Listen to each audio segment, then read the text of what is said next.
Bonjour à tous, on se retrouve dans cette vidéo pour une présentation de la démolition du rez-de-chaussée. Bon, je suis en pleine transition au niveau de mes appareils photo, donc là je vais passer de portrait à paysage pour le moment. Et les futures vidéos ce sera que du paysage. Avant de commencer la démolition de la maison, je voulais rappeler le contexte, donc voilà une première partie de la vidéo où je parle de l'état de la maison quand je l'ai récupérée. Rappelez-vous, tout était meublé et il y avait même encore de la nourriture dans les placards.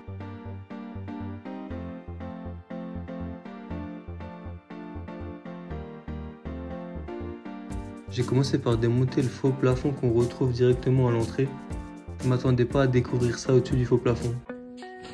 Donc après avoir démoli le faux plafond, on se rend compte qu'en fait il y avait des rails qui le maintenaient et au-dessus de ces rails on retrouve une toile tendue.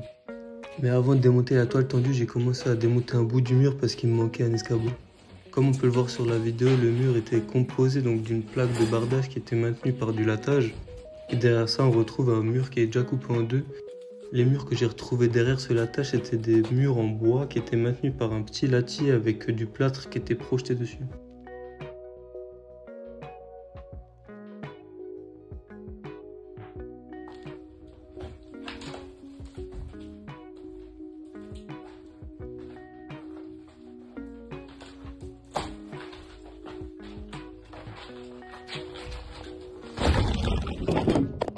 Voilà, je m'attaque à la toile tendue, donc je commence par découper un morceau au cutter pour pouvoir la tirer.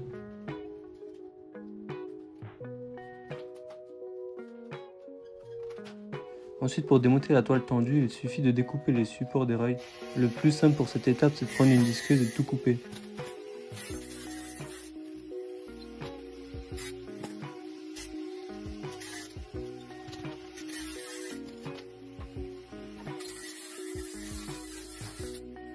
Ensuite, une fois qu'on n'a plus de rails ni de fixation, on peut tirer la toile en entier et normalement ça vient tout seul.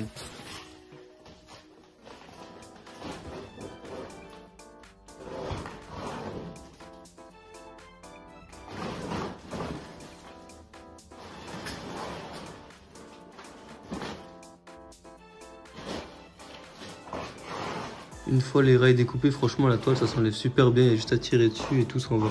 Mais par contre au-dessus de cette toile je retrouve du plâtre qui a été posé sur des petites lattes. Donc je commence par enlever le plâtre et je regarde ce qu'il y a au-dessus. Pour enlever le plâtre je prends un pied de biche et franchement ça va super bien, il y a tout qui tombe assez rapidement.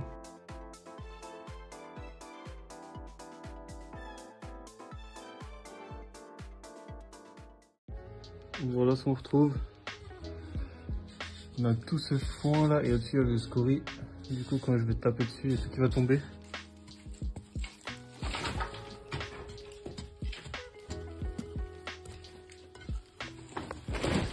Voilà l'épaisseur de scorie que j'ai pu retrouver au-dessus du plafond. Franchement il y avait au moins 10 à 20 cm. Donc voilà tout ce qu'il y avait dans le plafond. L'appareil du scorie.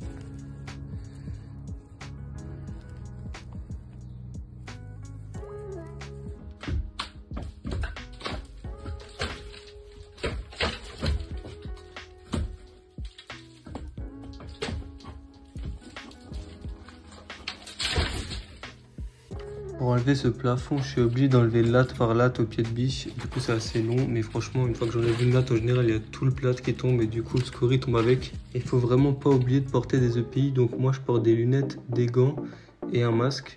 Et franchement, au début, j'avais un masque FFP2, mais ça n'a pas suffi. J'ai dû partir sur un masque à cartouche parce qu'à la fin de la journée, j'arrivais même plus à respirer avec un masque FFP2. Quand on vide un plafond plein de scorie, on a l'impression d'être sur un champ de bataille. Franchement, c'est impressionnant.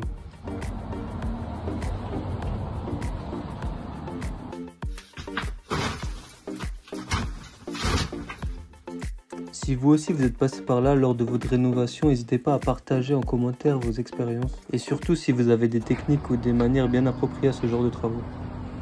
Et pour ceux qui doivent se lancer, n'ayez pas peur de la tâche à accomplir. Mais dites-vous que c'est pour le bien de la maison, ça va permettre d'alléger la structure et en plus de ça, elle pourra respirer beaucoup mieux.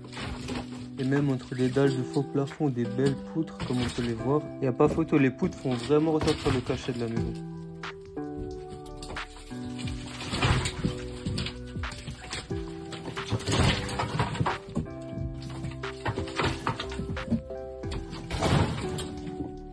Imaginez-vous à ce moment-là, les passants dans la rue pensaient carrément qu'il y avait un feu dans la maison.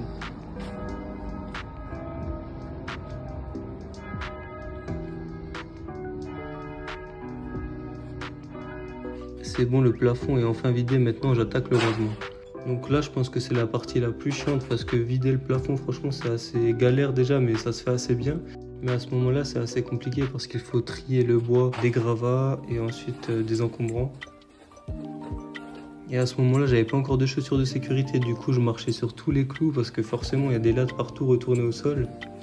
Pour vous donner un peu une idée d'ordre de grandeur, j'ai rempli environ 40 sacs de 110 litres pour une surface de plafond d'environ 25 mètres carrés. Mais j'étais pas tout seul pour ce rangement et cette démolition, je remercie mes amis et ma famille qui sont venus m'aider. Comme on peut le voir, à ce moment-là, j'ai vidé la moitié de la pièce et on a déjà rempli environ 20 sacs.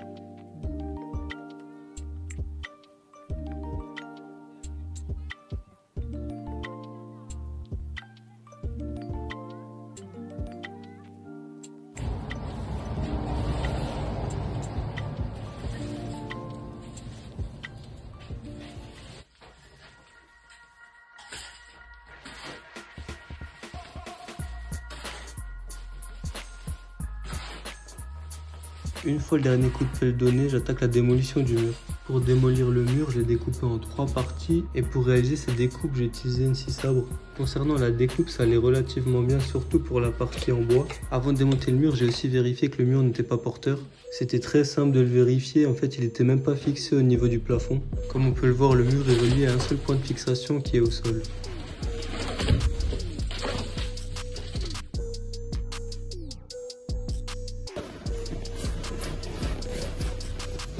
Voici un retour en arrière sur ma vidéo plomberie. Il s'agit du moment où ma cuisine se faisait inonder par le plafond. C'est à ce moment-là que j'ai démonté toutes les mouchettes de la cuisine. Une fois les mouchettes démontées, on retrouve du lattage partout dans la cuisine au niveau des poutres.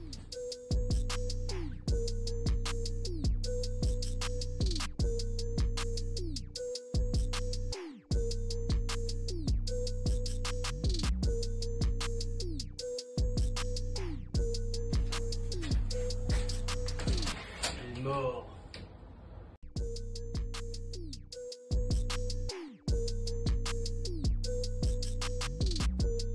Avec tous ces allers-retours, je peux vous dire qu'à la déchetterie, ils me connaissent bien maintenant.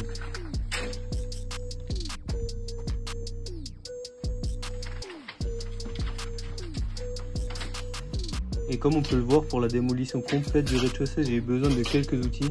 L'outil principal, c'est vraiment le pied de biche et il faut aussi un escabeau. Et après, juste son corps et ses bras, ça suffit largement.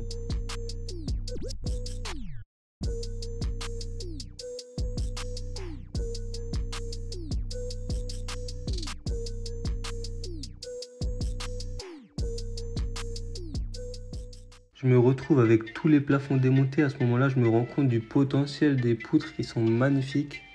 Et avec les murs démontés, ça fait vraiment une surface beaucoup plus grande. Et dans cette partie de la maison, je vais faire un studio de 40 mètres carrés environ.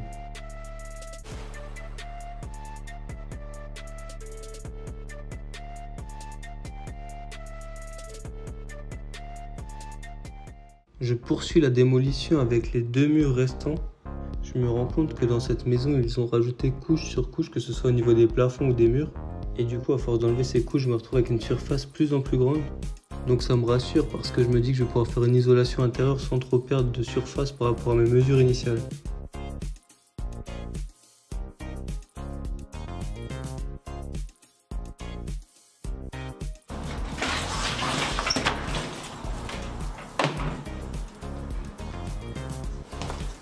Je me suis coupé le doigt.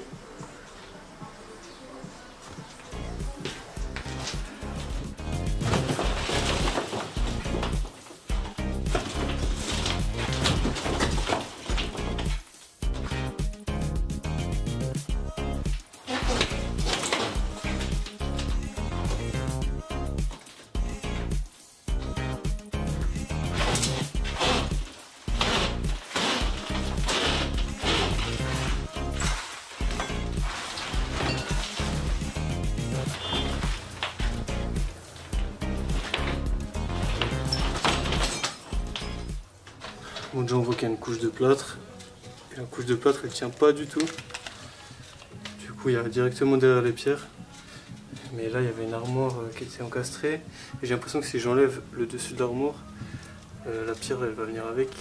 Du coup je suis même pas sûr que ça tienne si j'enlève l'armoire. On dirait encore un coffrage de l'époque, ils ont fait l'armoire directement dedans. Donc c'est un peu la misère. Je sais pas trop comment je vais faire là, je vais peut-être la laisser. Et je verrai par la suite. J'attaque la dernière partie, donc là je démonte le mur qui donne sur l'escalier et sur la cave. De toute façon, je commence à avoir un visuel un peu plus clair grâce à l'architecte et je sais à peu près où je vais mettre mon escalier, ce sera pas ici, donc je vous montrerai ça dans les prochaines vidéos.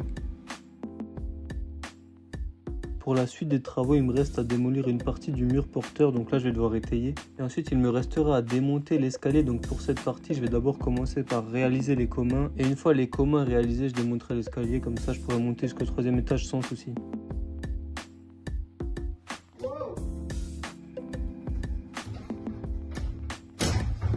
Ma démolition du rez-de-chaussée prend fin et j'ai hâte de partager avec vous la démolition du premier étage dans la prochaine vidéo.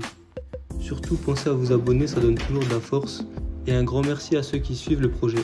La bise!